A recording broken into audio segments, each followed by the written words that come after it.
Hey there, this is Dave. Now starting a different set of updates on a different surgery. So, this past Thursday, exactly a little under 3 days ago, um, I had four things done. I had deviated septum fixed, I had turbinates reduced in my sinuses, I had soft palate reduction, and I had my tonsils removed. Even this is how serious this was.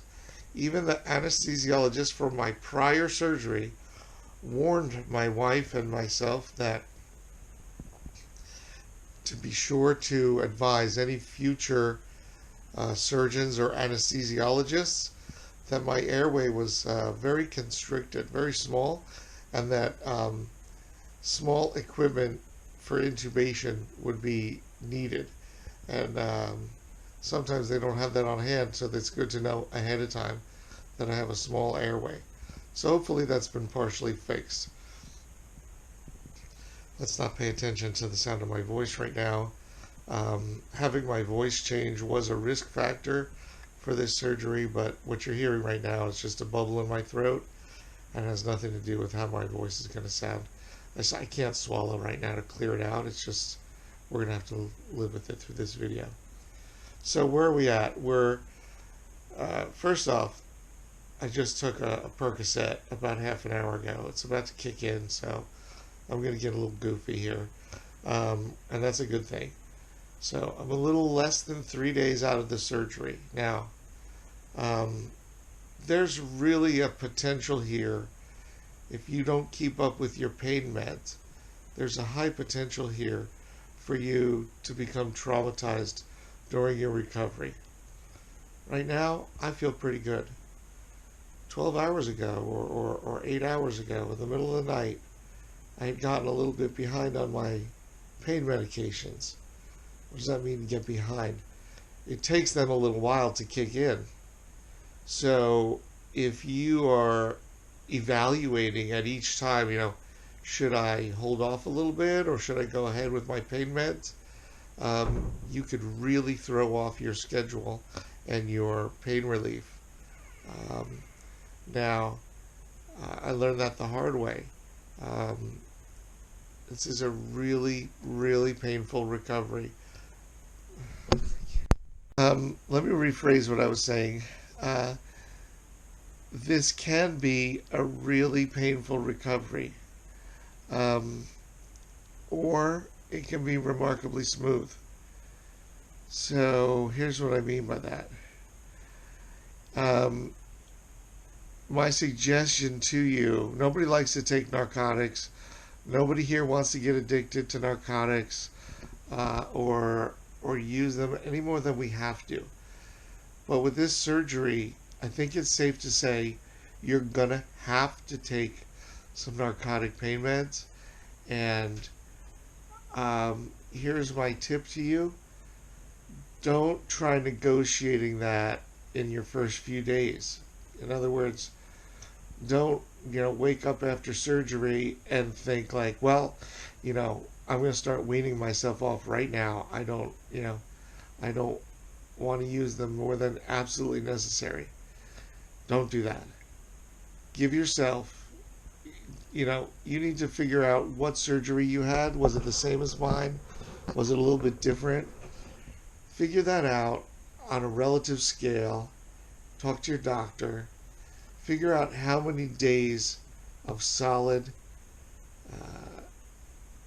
relief are you going to want before you start weaning yourself off. So the two things that hurt are both together. They are my tonsils having been removed and the soft palate being reduced with a cauterization knife, electric knife. Each of those things is enough to cause you severe pain for days. So my suggestion to you is take your Percocets when they're prescribed at the moment they're available to you. So for example, my bottle says every 4 hours, one tablet every 4 hours as needed. So my recommendation would be to go ahead and take that on the 4-hour mark. Okay? After a few days, see what that feels like. Give yourself a few days of experiencing that kind of pain level before you try to taper down. Okay?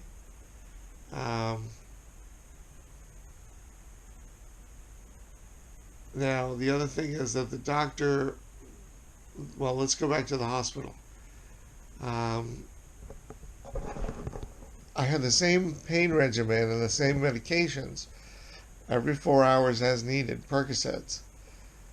Unfortunately, the nursing staff was not on board with the conversation I had had with my doctor days prior to surgery, where he advised me, don't, try to taper down immediately, like I just told you.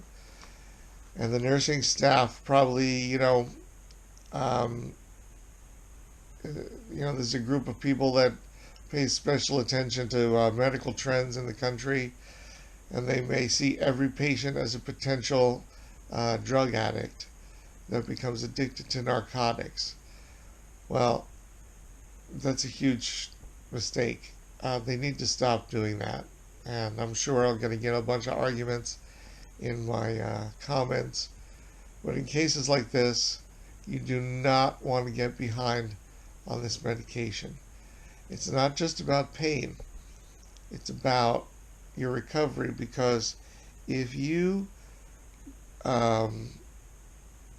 get behind on your meds, you're not going to be able to drink and swallow as much as you need to. That's going to keep you from healing as best you could. So this isn't just about comfort and pain. This is about healing properly.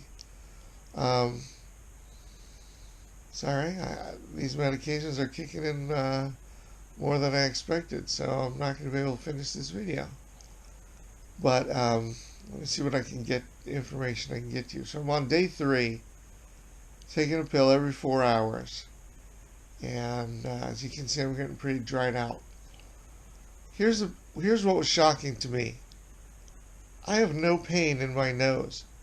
They fixed a deviated septum. They broke my nose inside. And believe it or not, I have splints in my nose right now as we speak. There are splints inside my nose. That doesn't hurt. I don't even feel them unless I touch my nose. So it was remarkable to me that the only pain I felt was in my throat. I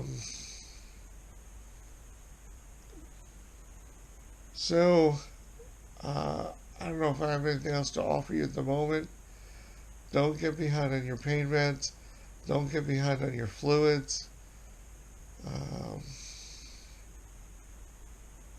Yeah, that's about it, folks.